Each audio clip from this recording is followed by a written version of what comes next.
Hello everyone, most welcome to edu centre. तो पिछली बार हम बात कर रहे थे डिस्टेंस टाइम के ग्राफ्स की, कि यानी कि अगर हमें मोशन को डिपिक्ट करना है किसी मैथमेटिकल ग्राफ पे तो हम उसको दिखाएंगे कैसे, क्यों? ताकि चीजें सीधे सीधे हमको दिख जाएं। अब हम उसको घंटा भर टेबल बनाते हैं, फिर उसमें आंकड़ों को की फील लेने की कोशिश करते हैं। अगर सीधे सीधे वो चीजें दिखेंगी तो ग्राफ्स को हम यूटिलाइज कर सकते हैं अपने यूज के लिए।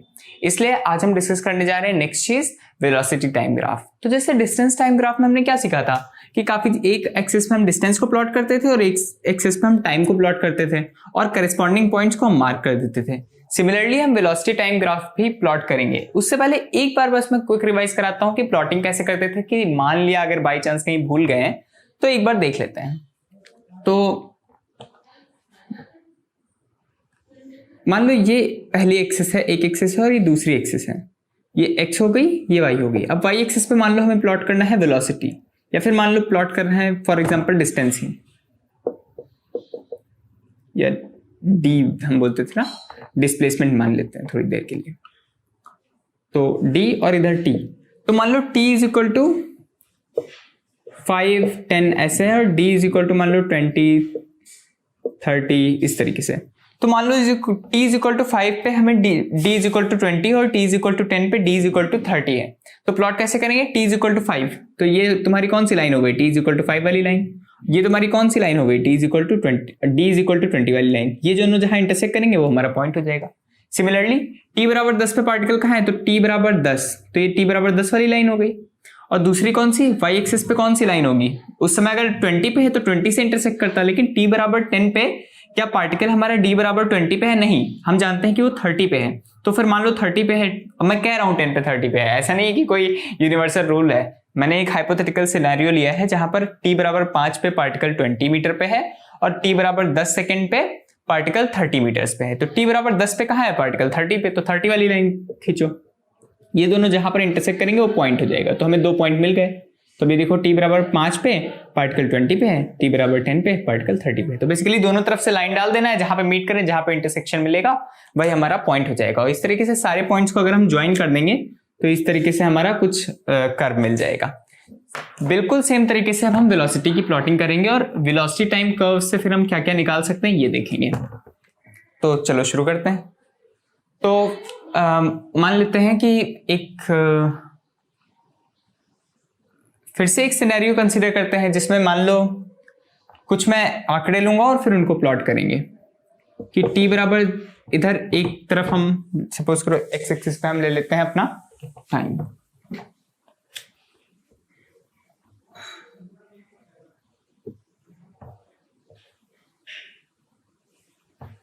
तो कौन सा मान लो ये हमारा हो गया एक्स एक्सिस, इस पे हमने क्या लिया है? टाइम। और ये हो गया हमारा वाई एक्सिस, पे हमने क्या लिया है? वेलोसिटी। तो लेट अस सपोज कि t बराबर, ये तुम्हारा सेकंड में रहेगा और ये है मीटर पर सेकंड में। ओके, तो सपोज करो 0 पे वेलोसिटी है 0, पार्टिकल चलना शुरू करता है या लेट से 0 से शुरू करता है। कितने से शुरू करता है? 10 मीटर पर सेकंड से। तो 5 पे कितनी वेलोसिटी होगी? मान लो पार्टिकल यूनिफॉर्म वेलोसिटी से चल रहा है, यानी कि उसकी वेलोसिटी क्या है? यूनिफॉर्म। तो क्या हो जाएगी? 10 पे वेलोसिटी तो 10 ही रहेगी, डिस्टेंस चेंज होती जाएगी पर वो सेम वेलोसिटी यूनिफॉर्म वेलोसिटी से चलता जा रहा है। तो फिर इसका मतलब क्या है कि वो हमेशा 10 ही रहेगा। 15, 20 किसी भी पॉइंट पे लोगे तो 10 मीटर पर सेकंड की स्पीड से ही चल रहा होगा। तो अभी क्या इसको प्लॉट करते हैं। तो प्लॉटिंग बहुत आसान है, ये एक एक्सिस, ये दूसरी वाली एक्सिस। तो ओके, इस पे हम क्या प्लॉट करेंगे? Time in seconds. मेरा एक्स एक्सिस हो गया, ये मेरा वाई एक्सिस हो गया, इस पे हम प्लॉट करेंगे वेलोसिटी इन मीटर पर सेकेंड। कूल। तो अभी हम क्या देखो, t बराबर 5, फिर t बराबर 10, t बराबर 15, t बराबर 20, 4 पॉइंट है हमारे पास। इधर कौन कौन से हमारे पास पॉइंट है? वैसे तो 5, 10, 15, 20 ऐसे वेलोसिटी भी होगी हमारी। कोई भी नंबर ले लो, क्योंकि नंबर लाइन पे तो सारे ही नंबर होते हैं। तुम कौन सा दिखाते हो कौन सा नहीं दिखाते हो इसकी कोई इंपॉर्टेंस थोड़ी है। तो t बराबर 5 वाली लाइन ले लो, ले ली। और t बराबर 5 पे कितनी वेलोसिटी? 10। तो y पे भी 10 वाली लाइन ले लो। कहां पर इंटरसेक्ट कर रही है? ये पॉइंट। तो पहला पॉइंट ये हो गया। दूसरा t बराबर 10, t बराबर 10 पर वेलोसिटी कितनी है 10, तो फिर से 10 वाली लाइन का इंटरसेक्शन ले लो तो ये वाला पॉइंट हो गया। फिर t बराबर 15, तो t बराबर 15 वाली लाइन कौन सी है, ये वाली लाइन हो गई है ना 15। और ये फिर से y पे तुम v बराबर 10 लोगे तो कहाँ इंटरसेक्ट करेगी, यहाँ पर। तो इस तरीके से अगर पॉइंट देखोगे तो ये 4 पॉइंट मिल गए, करेक्ट, ये 4 पॉइंट मिल गए। अब अगर हम इनको मिला करके ग्राफ खींचना चाहें तो कैसा दिखेगा, ये तो हमारे 4 पॉइंट हो गए, ओके। अब अगर सपोज करो तो हमारा ग्राफ कैसा दिखेगा, और t बराबर 0 पे भी 10 था तो हमारा ग्राफ दिखेगा ऐसा। This is what our graph will look like. अभी तक यहीं तक पता है ना, t बराबर 20 के आगे क्या हो ये तो हमें पता ही नहीं है, तो कुछ ऐसा दिखेगा। तो इसका मतलब क्या है कि किसी भी टाइम पर उसकी वेलोसिटी सेम है, कितनी, 10 मीटर पर सेकेंड। अच्छा ये तो हुआ, इसका मतलब अगर ये लाइन x के पैरेलल है इसका मतलब वेलोसिटी चेंज नहीं हो रही, तो यूनिफॉर्म वेलोसिटी के केस में और हम इससे क्या जान सकते हैं।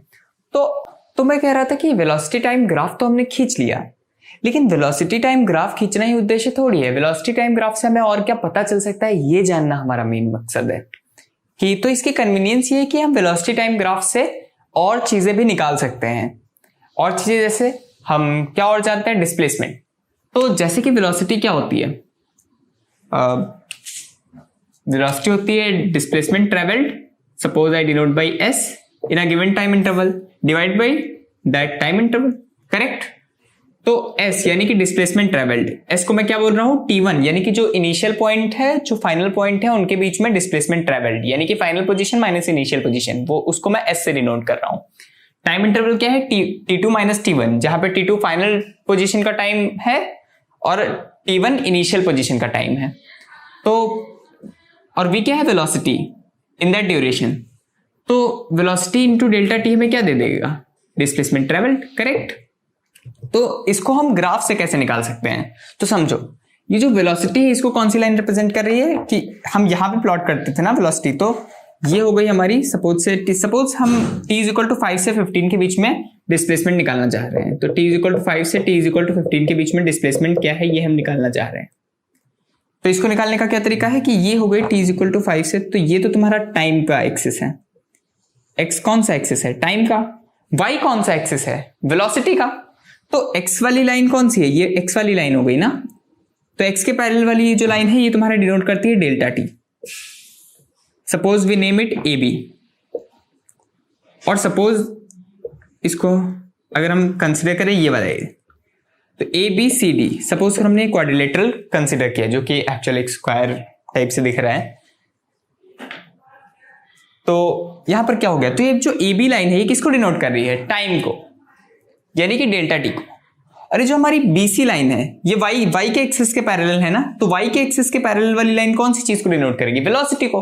तो ये वाली हमारी किस चीज को डिनोट करती है, वेलोसिटी को, करेक्ट। ये वेलोसिटी और ये टाइम इंटरवल डेल्टा टी। तो इस लाइन की लेंथ क्या है 10, इस लाइन की लेंथ क्या है 10। तो अगर हम इन दोनों को मल्टीप्लाई कर दे तो क्या हमें मिल जाएगा, मिल जाएगी क्या हमें डिस्प्लेसमेंट, हाँ क्यों नहीं मिलेगी, बिल्कुल मिलेगी। तो निकाल लेते हैं displacement. It should be A B times A D. ये क्या है, A B times A D क्या है, एरिया। क्या ये एरिया नहीं है, area of A B C D.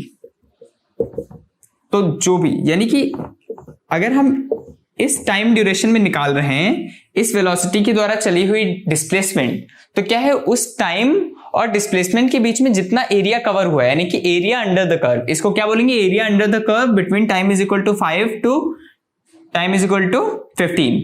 इसका जो एरिया होगा यही हमारी क्या होगी, डिस्प्लेसमेंट ट्रेवल्ड। तो अब आप ये चेक भी कर सकते हो, जैसे फिर से अगेन, तो इसका एरिया निकालो कितना होगा, ये 10 हो गया ना लेंथ, और ये कितना हुआ 10 इंटू 10 कितना हो गया 100, करेक्ट। तो एरिया वाले मेथड से कितना आ रहा है 100। अच्छा नॉर्मल कैलकुलेशन करें तो नॉर्मल कैलकुलेशन जैसे हमने सीखा है तो क्या होता है, वेलोसिटी कितनी है 10 और टाइम ड्यूरेशन कितना था 10, तो डिस्प्लेसमेंट कितनी होनी चाहिए 100। तो चाहे फॉर्मूला से करो चाहे ग्राफ से करो उतना ही आ रहा है। इसका मतलब ग्राफ की यूटिलिटी क्या है कि वेलोसिटी कर्व का जो भी वेलोसिटी टाइम कर्व में जो एरिया होता है, एरिया अंडर द कर्व क्या हमें देता है, डिस्प्लेसमेंट। क्या देता है, डिस्प्लेसमेंट। तो एक और क्वेश्चन हम कर सकते हैं इसी बेसिस पर कि मान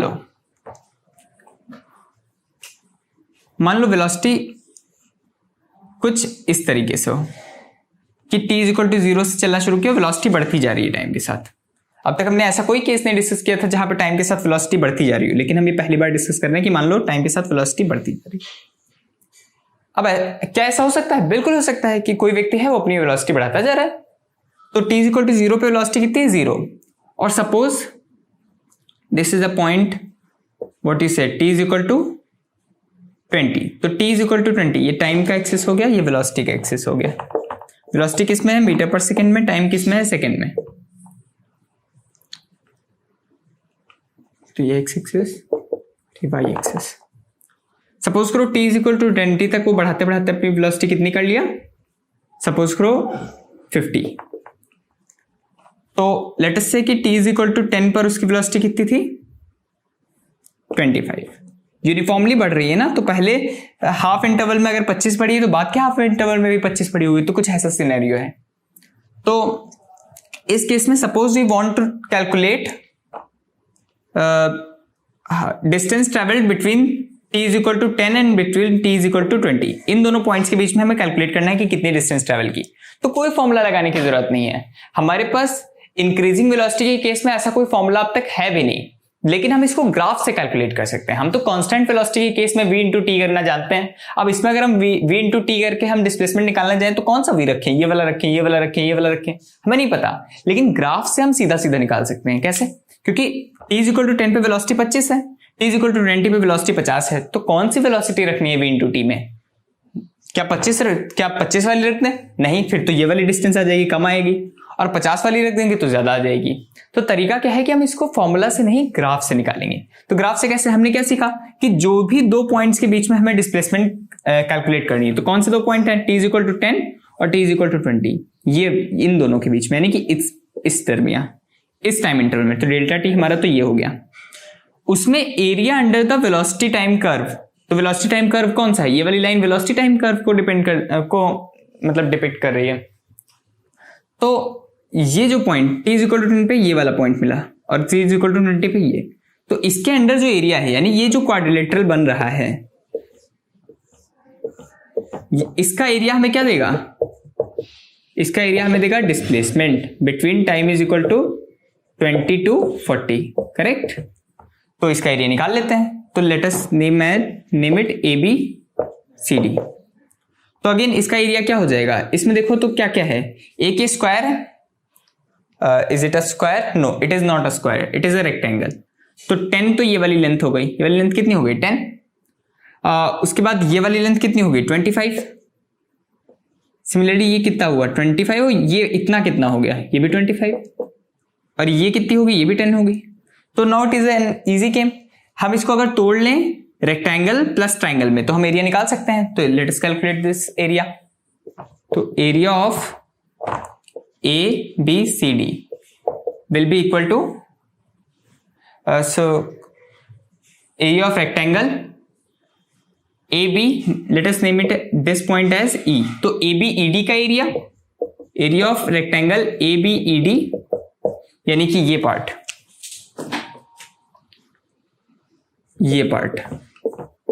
और प्लस ये वाला triangle plus area of triangle CDE। तो निकाल लो इसका एरिया कितना हो गया? 25 इंटू 10, करेक्ट? और प्लस इसका एरिया कितना हो गया? Half base length 10 into height 25। अगर ये फॉर्मूले नहीं पता है तो फिर थोड़ा मैथ्स में रिवीजन करो कि ट्राइंगल का एरिया क्या होता है? हाफ इंटू बेस का लेंथ इंटू हाइट, और एक रेक्टेंगल का एरिया क्या होता है? A into B, correct? तो कितना आया? 250 प्लस 250 बाई 2 कितना हो गया? 125, विच इज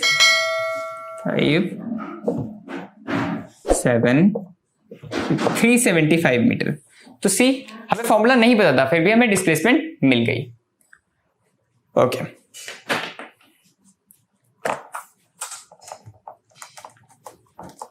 तो अभी समझ में आ रहा होगा कि ग्राफ की कितनी यूटिलिटी है। तो अभी हमने यूनिफॉर्मली इंक्रीजिंग वेलोसिटी के केस में डिस्प्लेसमेंट अब तक निकालना नहीं सीखा था, किसी फॉर्मूला से नहीं सीखा था। क्यों? क्योंकि फॉर्मूला तो सिर्फ यूनिफॉर्म वेलोसिटी के केस में अप्लाई हो रहा था, लेकिन हम ग्राफ से इसको कैलकुलेट कर पाए।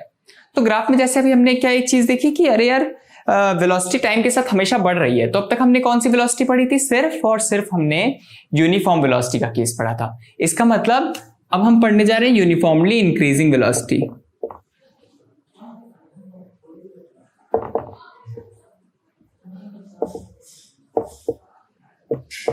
जो हम उसका क्वेश्चन कर चुके हैं। इस केस में क्या होता है कि वेलोसिटी कंसिस्टेंटली बढ़ रही है। तो वेलोसिटी में बढ़ रही है तो उसको नापने का क्या तरीका है, किस रेट से बढ़ रही है? तो इसको क्या बोलते हैं? एक्सेलरेशन। एक्सेलरेशन क्या होता है कि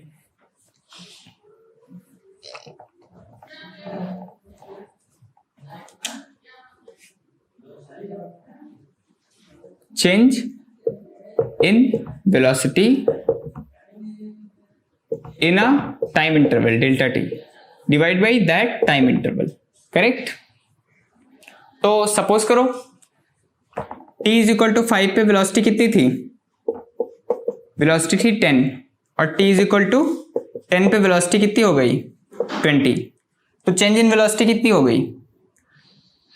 तो एक्सेलरेशन क्या होगा? Delta v divide by delta T. तो डेल्टा v निकालो। तो डेल्टा v कितना आया? ये इनिशियल पोजीशन है i, ये कौन सी पोजीशन है? ये फाइनल पोजीशन है। तो फाइनल पोजीशन पे वेलोसिटी 20, इनिशियल पे 10, तो 20 माइनस 10 हो गया change in velocity divide by time interval. तो किस टाइम इंटरवल में हम ये चेंज नाप रहे हैं? ये वाले में। तो 10 माइनस 5, तो ये कितना आया? 20 माइनस 10, 10 बाई 5। तो एक्सेलरेशन क्या हो गया? 2। अब इसकी यूनिट क्या है, यानी मैं 2 के आगे क्या लिखूं? तो यूनिट सिंपल है, ऊपर कौन सी चीज है? वेलोसिटी। तो वेलोसिटी का क्या है यहाँ पे यूनिट? मीटर पर सेकेंड। और टाइम का क्या यूनिट होता है? सेकंड। तो एक्सेलरेशन का क्या यूनिट हो गया? मीटर पर सेकंड स्क्वायर। ये सेकंड मल्टीप्लाई हुए तो क्या हो गया? मीटर पर सेकंड स्क्वायर। यानी कि मीटर पर सेकंड कितना चेंज आ रहा है, तो उसको हम क्या बोलेंगे? मीटर पर सेकंड स्क्वायर। तो 2 मीटर पर सेकंड स्क्वायर इस केस में एक्सेलरेशन हो गया। तो बेसिकली मैं एक फील देना चाह रहा था कि अगर यहाँ पर क्या है, एक्सेलरेशन हमने यूनिफॉर्म काउंट किया है। क्या एक्सेलरेशन नॉन यूनिफॉर्म भी हो सकता है? हाँ। जैसे अगर वेलोसिटी में यूनिफॉर्म चेंज नहीं आ रहा है, जैसे कि मान लो टी है, इसके साथ में वेलोसिटी यूनिफॉर्म चेंज है, यूनिफॉर्मली एक्सेलरेशन हो रहा है, तो ये यूनिफॉर्म एक्सेलरेशन का केस हो जाएगा। और अगर ये चेंज नॉन यूनिफॉर्म हो, यानी कि वेलोसिटी पहले बढ़ी फिर ऐसे घटी या फिर ऐसे वैसे बढ़ी, किसी कर्व में बढ़ रही है, एक स्ट्रेट लाइन में नहीं बढ़ रही है, तो ये कौन सा नॉन यूनिफॉर्म एक्सेलरेशन हो गया? कोई बड़ी चीज नहीं है। तो एक्सेलरेशन समझ में आया क्या? क्या? कुछ नहीं, कि change in velocity in time interval divide by that time interval. तो चेंज इन वेलोसिटी क्या होता है? Final velocity minus initial velocity, और टाइम इंटरवल कि फाइनल वाले का टाइम माइनस इनिशियल वाले का टाइम। तो एक्सेलरेशन समझ में आया क्या? कूल। तो ग्राफ से अब हम ये देखते हैं कि एक्सेलरेशन हमें दिख जाएगा। तो देखो, अगर ये t है टाइम, ये v है, अब बताना है कि एक्सेलरेशन कितना है, और ये हो गया ग्राफ। बताओ एक्सेलरेशन क्या होगा? ग्राफ से बताना है जल्दी से। तो किसी भी टाइम पे जाओ, कभी भी कोई क्वेश्चन पूछा है तो पहले ये पूछना है कि sir what is the time interval, यानी कि हम कौन से 2 पॉइंट के बीच में बताएं एक्सेलरेशन। तो यहां पर नहीं बताया गया। क्यों? क्योंकि कोई भी 2 पॉइंट ले लो, सपोज ये कोई भी 2 पॉइंट ले लो, एक्सेलरेशन 0 ही रहेगा। क्यों? क्योंकि वेलोसिटी तो चेंज ही नहीं हो रही, चेंज इन वेलोसिटी तो 0 ही रहेगा। तो नीचे कोई भी डेल्टा टी आए, आंसर क्या होगा? 0। तो एक्सेलरेशन यहां पर क्या हो गया? 0 मीटर पर सेकेंड स्क्वायर। मान लो वेलोसिटी की यूनिट किलोमीटर पर आवर में दी है और टाइम की यूनिट आवर में दी है, तो फिर एक्सेलरेशन किस में लिखोगे? Kilometre per hour square. Correct? क्योंकि ऊपर जो जाएगा और डिवाइड बाय नीचे जो जाएगा, तो उसी से तो यूनिट बनेगी। तो इट डिपेंड्स कि किस में लिख रहे हो। ये h है, n नहीं है। ओके, तो फिर से करते हैं आप। सपोज करो ये वेलोसिटी है, ये टाइम है, ये सेकंड में दे रहा हूं, ये मैं मीटर पर सेकंड में दे रहा हूं, और ये कुछ ऐसे है। तो बताओ ये एक्सेलरेटेड मोशन है या फिर नॉन एक्सेलरेटेड मोशन है? यस, ये एक्सेलरेटेड मोशन है। क्यों? क्योंकि वेलोसिटी यहां पर देखो इतनी थी, फिर किसी और टाइम पे गए तो वेलोसिटी देखो बढ़ गई। तो अगर वेलोसिटी चेंज हो रही है, यानी कि बढ़ रही है या घट रही है, चेंज हो रही है, तो फिर वो कैसा मोशन है? एक्सेलरेटेड मोशन है। अगर वेलोसिटी में इंक्रीमेंट एक कंसिस्टेंट रेट पे आ रहा है, यानी कि एक स्ट्रेट लाइन बन रही है, तो कौन सा मोशन है? यूनिफॉर्मली एक्सेलरेटेड मोशन है। और अगर मान लो ये चेंज का बहुत रैंडम है, मतलब कोई स्ट्रेट लाइन नहीं बन रही है, तो फिर ये कैसा मोशन है? नॉन यूनिफॉर्मली एक्सेलरेटेड मोशन है। तो यहाँ पर एक्सेलरेशन कैसा है? यूनिफॉर्म। तो एक्सेलरेशन काउंट करो, तो ये मान लो ये मैंने पॉइंट दे दिया T1, ये पॉइंट दे दिया T2, तो T2 पे ये वेलोसिटी जो भी हो V2 और T1 पे वेलोसिटी जो भी हो V1, तो एक्सेलरेशन क्या हो जाएगा? V2 minus V1 divide by T2 minus T1। तो इन दो पॉइंट्स के बीच में जो भी एक्सेलरेशन इस फॉर्मूला से आएगा वही तुम्हारा एक्सेलरेशन हो जाएगा। तो यहाँ पर एक्सेलरेशन जीरो नहीं है, कुछ है। V2 V1 और T2 T1 के अगर मैं वैल्यूज दे दूं तो एक्सेलरेशन कैलकुलेट हो जाएगा, और उसकी यूनिट क्या होगी? मीटर पर सेकेंड स्क्वायर। कूल। तो ग्राफ में हमने एक और चीज देखी कि ग्राफ में अगर हम चाहें तो हम ग्राफ में स्लोप की मदद से हम हमेशा एक्सेलरेशन निकाल सकते हैं। क्यों? देखो इस बात को समझो कि अभी हमने देखा कि ग्राफ की एरिया की क्या यूटिलिटी है, अब हम ये देखने जा रहे हैं कि ग्राफ के स्लोप की क्या यूटिलिटी है। भाई हम इतना ग्राफ बनाने में इतना टाइम इन्वेस्ट किए हैं, ग्राफ बनाना सीखे हैं, तो उसकी कोई यूटिलिटी भी तो होनी चाहिए। तो यूटिलिटी क्या है कि सपोज करो ये ग्राफ है वेलोसिटी वर्सेस टाइम का, इसमें मैं कुछ रैंडम वैल्यूज डाल दूंगा ताकि अच्छे से समझ में आए। तो वेलोसिटी किसमें है? मीटर पर सेकेंड में। तो v फॉर वेलोसिटी हो गया, ये एक्स एक्सिस हो गया, ये वाई एक्सिस हो गया।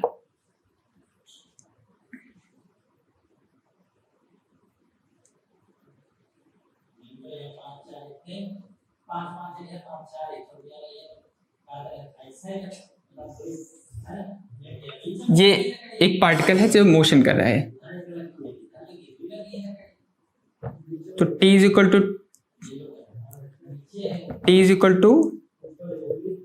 5, t is equal to 10, t is equal to 15। ये पॉइंट हो गए सेकेंड्स में। 5 पे सपोज करो वेलोसिटी है 10, फिर 10 पे वेलोसिटी हो गई सपोज करो 20, और 15 पे वेलोसिटी हो गई सपोज 30। ये सब किस में होंगे? मीटर पर सेकेंड में। तो ये था तुम्हारा 5, ये था तुम्हारा 10 और ये तुम्हारा 15, ये सब t हैं, तो ये सेकेंड्स हैं, ये मीटर पर सेकेंड में है। अब हम इस एक ग्राफ से displacement travelled between any two points निकाल सकते हैं और acceleration between any two points निकाल सकते हैं। कैसे? तो let us choose any two points. तो सपोज करो हमने t इज इक्वल टू 5 को सिलेक्ट कर लिया, और सपोज करो हमने t इज इक्वल टू 10 को सिलेक्ट कर लिया। हम t इज इक्वल टू 5 और t इज इक्वल टू 15 भी सिलेक्ट कर सकते हैं।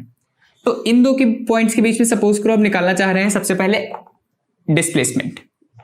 तो डिस्प्लेसमेंट जिसको हम s से डिनोट करते हैं, इसको निकालने का सीधा सा तरीका क्या है कि जिन दो पॉइंट्स के बीच में निकालना है, यानी कि 5 और 10, उनके बीच में जो भी कर्व है, ये वाला कर्व हो गया ना ऐसे, इसके अंडर जितना एरिया आएगा, तो इसके अंडर एरिया क्या आएगा? ये वाला एरिया हुआ ना। तो ये वाला जो भी between any two points area under the curve will be the displacement travelled by body. तो यहां पर क्या हो जाएगा? Area under the curve. तो ये कर्व है ना तुम्हारा ये, और एरिया अंडर मतलब इसके अंडर कितना एरिया है? तो देखो, तो ये क्या एरिया बना? A B C D। तो अगेन ये एरिया कैसा है कि ये रेक्टेंगल प्लस ट्राइंगल करके हम एरिया निकाल सकते हैं। तो इस रेक्टेंगल में ये लेंथ कितनी है? 5, ये कितनी हो गई? 10, क्योंकि ये 0 था और ये 10 था, 10 हो गया ना। अब ये चूंकि रेक्टेंगल तो ये भी 10 हो गया। ये कितना हुआ? ये भी 10 हुआ, मतलब ये यहां तक 10 है और ये यहां तक इतना 10 है।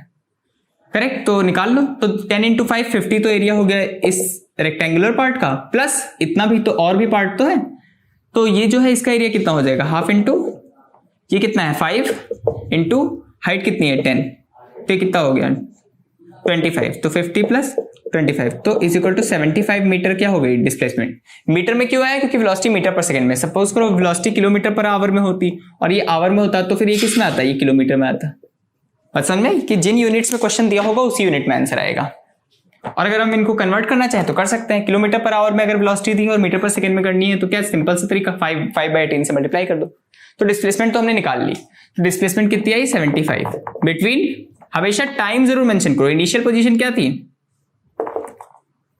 T1 क्या था? यहाँ पे T1 हमारा 5 है, T2 हमारा क्या है? 10। तो 5 से 10 के बीच में डिस्प्लेसमेंट इतनी है, समझे? तो पहली चीज तो निकाल ली क्वेश्चन। दूसरा क्वेश्चन ने क्या पूछा? बताओ एक्सेलरेशन बताओ। तो जैसे ही कुछ पूछेगा हमें टाइम पॉइंट्स चाहिए कि किन दो पॉइंट्स के बीच में बताएं, तो फिर से t1 इज इक्वल टू 5 और t2 इज इक्वल टू, ये कह रहा है 5 से 10 के बीच में बता दो, यानी कि फिर से इन्हीं दोनों पॉइंट्स के बीच में। तो अब क्या तरीका है, तो एक्सेलरेशन क्या होता है, change in velocity divide by time interval. तो टाइम इंटरवल क्या हो गया, ये तो हमें सीधे सीधे पता है, 10 - 5 5। और वेलोसिटी में चेंज कितना हुआ, तो 10 पर वेलोसिटी कितनी है, देखो कितनी वेलोसिटी है 20, और t1 यानी कि 5 पे वेलोसिटी कितनी है 10, तो 20 - 10 is equal to 10/5 is equal to 2 आ गया। तो 2 मीटर पर सेकेंड स्क्वायर आ गया एक्सेलरेशन। तो ये क्या है, अभी देखते हैं कि ये तुम्हारा कुछ नहीं है, स्लोप ही है, कि डेल्टा वी क्या होगा, ये वाला पॉइंट, करेक्ट, यानी कि ये जो भी पॉइंट है क्या हो जाएगा डेल्टा वी। तो v2 ये वाला पॉइंट क्या है v2, और ये है v1, तो v2 - 5 v1 क्या हो जाएगा, ये कौन सी लाइन होगी, ये कौन सा पार्ट हो गया v2 - v1 यानी कि 10। तो देखो 10 आ भी रहा है, ये 20 - 10, तो ये 10 हो जाएगा ना, देखो ये कितना होगा 10 होगा ना, और क्या ये 10 चेंज इन वेलोसिटी, हाँ है, और ये क्या होगा, ये टाइम इंटरवल है डेल्टा टी, तो ये डेल्टा वी हो गया और ये डेल्टा टी हो गया। तो क्या delta we by delta T नहीं हो गया, तो delta we by delta T को ही स्लोप बोलते हैं, तो इस क्वांटिटी को क्या बोलते हैं, स्लोप। तो जो भी स्लोप, यानी कि स्लोप मतलब y में जो क्वांटिटी दी है delta y divide by x में जो क्वांटिटी है यानी कि डेल्टा x, तो डेल्टा y बाई स्लोप क्या होता है, delta y by delta x। तो डेल्टा y में कौन सी क्वांटिटी है डेल्टा v, और x पे तुम्हारा क्या था t, तो delta v divide by delta t निकाल सकते हो। तो देखो एक ही ग्राफ से दोनों चीजें आ गई कि इन दोनों पॉइंट के बीच में डिस्प्लेसमेंट ट्रैवल कितना हुआ 75 मीटर, और इन दोनों पॉइंट के बीच में एक्सेलरेशन कितना हुआ 2 मीटर पर सेकेंड स्क्वायर, यानी कि t इज इक्वल टू 5 से t इज इक्वल टू 10 के बीच में बॉडी कंसिस्टेंटली 2 मीटर पर सेकेंड स्क्वायर के एक्सेलरेशन से एक्सेलरेट हो रही है। बात समझ में, चलो अच्छी बात है। तो स्लोप, अच्छा ये स्लोप को लेकर के कोई कंफ्यूजन पालने की जरूरत नहीं, किसी क्वेश्चन पूछ सकता है कि इन दोनों पॉइंट्स के बीच में स्लोप बताओ, इसलिए मैंने बता दिया, वरना वो कॉन्सेप्ट मैथमेटिक्स का है। तो जब आप मैथमेटिक्स में ग्राफ्स को पढ़ेंगे तो आप अच्छे से स्लोप भी पढ़ेंगे। तो स्लोप का बेसिकली मतलब होता है ये कि इंक्लिनेशन कितना है, तो इस पर हम काफी आराम से स्लोप की बात करेंगे जब मैथ्स की लेक्चर होगा एडुसेंटर पे, वहां पर हम अच्छे से स्लोप क्या होता है, एरिया क्या होता है, क्योंकि आप फिर आप नेक्स्ट क्लासेस में इंटीग्रेशन में एरिया पढ़ोगे, डिफरेंशिएशन में स्लोप पढ़ोगे, उन सब चीजों को अभी डिस्कस करने का कोई मतलब नहीं है। उनका जितना इंप्लीमेंटेशन फिजिक्स में है हमने वो पार्ट डिस्कस कर लिया है। तो स्लोप का फॉर्मूला नहीं पता तो भी भूल जाओ, सिर्फ इतना याद रखना है, acceleration is equal to change in velocity divide by time interval, correct. और डेल्टा वी भी ग्राफ से आ गया, डेल्टा टी भी ग्राफ से आ गया, बात समझ में, कूल। तो डिस्प्लेसमेंट वेलोसिटी टाइम ग्राफ का, अगेन किसी भी ग्राफ का एरिया डिस्प्लेसमेंट नहीं देगा, किसका देगा, वेलोसिटी टाइम ग्राफ का। तो दो बातें ध्यान रखनी है कि in case of velocity time, इस बात को रट लो, वेलोसिटी टाइम, ना कि डिस्टेंस टाइम, ना कि एक्सेलरेशन टाइम, सिर्फ वेलोसिटी टाइम। इसका जो ग्राफ का एरिया होगा वो क्या देगा, डिस्प्लेसमेंट, और इसका जो स्लोप होगा यानी कि delta we by delta T, ये क्या देगा, एक्सेलरेशन। बात समझ में आई, चलो। और अगर ये स्पीड टाइम ग्राफ है तो फिर एरिया क्या देगा, डिस्टेंस। तो अगर इतनी बात समझ में आ गई है तो अगले लेक्चर में इतना हम रिवाइज करके आएंगे और फिर हम आगे की इक्वेशन ऑफ मोशंस को डिस्कस करेंगे और बहुत कुछ समझेंगे। अगर इतना समझ में आ गया तो इक्वेशंस ऑफ मोशन एकदम हलवा है, उसमें कुछ नहीं है, ऐसे ही समझ में आ जाएगा, बिना पढ़ाए समझ में आ जाएगा। तो बात समझ में, तो इतना रिवाइज करो। आज का लेक्चर थोड़ा सा मुश्किल था और आई थिंक थोड़ा सा फास्ट भी था, लेकिन ठीक है, अगर फास्ट लग रहा है तो फिर आप लोग कमेंट बॉक्स में बताइए, हम उसको स्लो कर देंगे। और अगेन मैं यही कहूँगा कि रिवाइज करके आइए, दुनिया बहुत तेज गति से आगे बढ़ रही है। अगर आपको इस दौड़ में बने रहना है तो आपको थोड़ा फास्ट भी चलना होगा, पर कॉन्सेप्ट की क्लैरिटी सबसे इंपॉर्टेंट है। अगर कॉन्सेप्ट की क्लैरिटी ना आए, वीडियो वापस से देखो, उसको पढ़ो, समझो, कोई भी क्वेश्चन आए तो कमेंट बॉक्स में पूछो, घबराने की कोई जरूरत नहीं है, बस अच्छे से पढ़ते रहना है। चलो फिर मिलते हैं नेक्स्ट लेक्चर में, थैंक यू।